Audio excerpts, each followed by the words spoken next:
The double episodes of Ben 10 are the best. They're usually the season finales, which lead us to epic conclusions of a well-told story.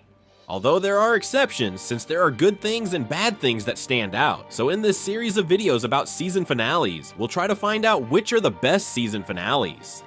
I'd like to start with a finale that caused a lot of confusion, the finale of the 6th season of Ben 10 universe called The Weapon 11.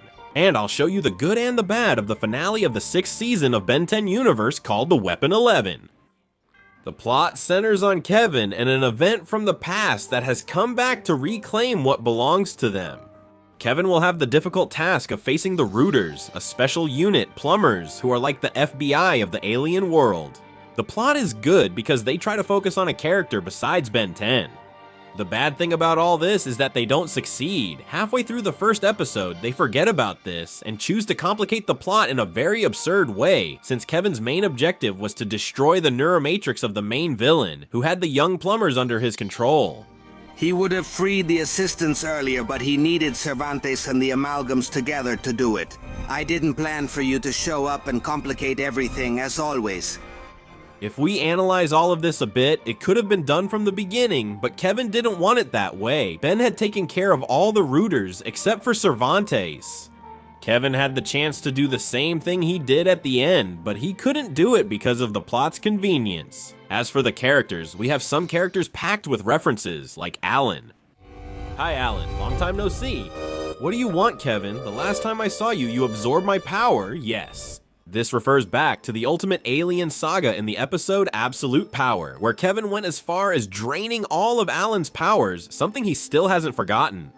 Alan and Manny also appear as plumbers, arresting someone quite peculiar, the fat 4 arms from Gorbin. This is the same one who appears in the Bendy and the Alien Force video game. Pierce also appears, and although this character died in the Ultimate Alien Saga, here we can see him again through a flashback. What really surprised me was the appearance of the Magistrate, who, for those who don't know, is the leader and head of the entire Plumbers organization. She is literally the freaking boss. She arrives to put an end to the Root organization, stripping them of their plumber titles, their headquarters, and leaving them alone in the null void at the mercy of threats. The best thing about this season finale is the aliens that Ben uses, since we'll get to see 4 of the 5 best aliens that Ben has. Atomix is the first to appear and shows up like a total boss. He manages to infiltrate the Root headquarters in the Null Void as if it were his own home. Surprise! The second alien to appear is Feedback, who has to face a very uneven battle. He'll have to take on the 3 Root commanders all by himself. Uneven as it is, Feedback totally schools these aliens, which is to be expected since Ben has that transformation at a legendary level. Speaking of legendary, let me tell you that in this episode, the strongest alien of Ben 10 appears. Alien X. Ben uses him to put an end to this once and for all. Now, for reasons I still don't understand, in this scene, Alien X is portrayed as a tyrant.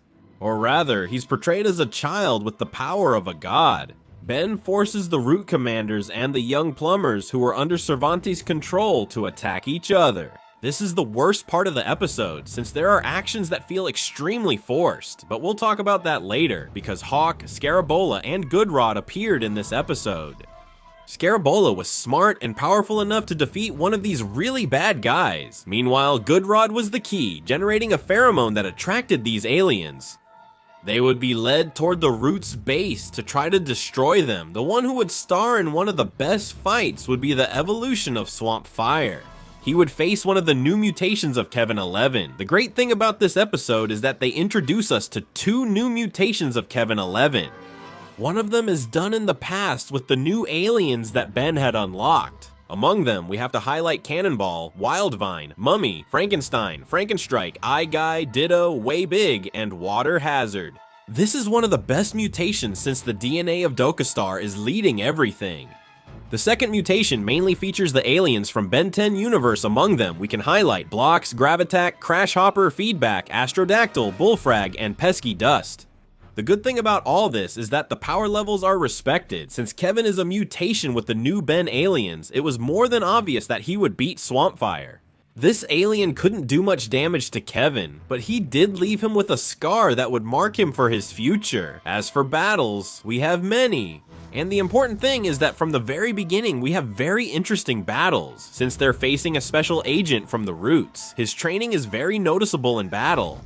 Alan loses easily against Jitre, since he has left his plumber life behind to have a normal life. Kevin, although he doesn't lose, finds the battle very difficult. He needs the help of Seth and Arjit to be able to stop her. An all-out battle takes place in this season finale. It's worth highlighting the fight between Rook and Manny.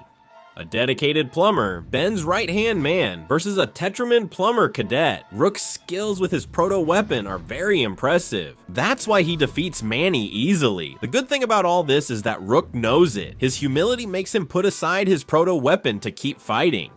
This turns out to be a serious mistake as he ends up on the ground. The Line X battle is more than fair. The Celestial Sapien controls the enemies and then forces them to destroy each other. Against this alien, especially in this somewhat dictatorial form, it's impossible to stand up to him. Regarding the final enemy, we know that the Roots are the problem, and the goal is to get rid of them because they've tried and will keep trying to take down Ben, for a reason that, let me tell you, is a very good one. Cervantes is the leader of the Roots, and he has seen Ben Tennyson as a threat ever since he got the Omnitrix, and he's definitely right about that.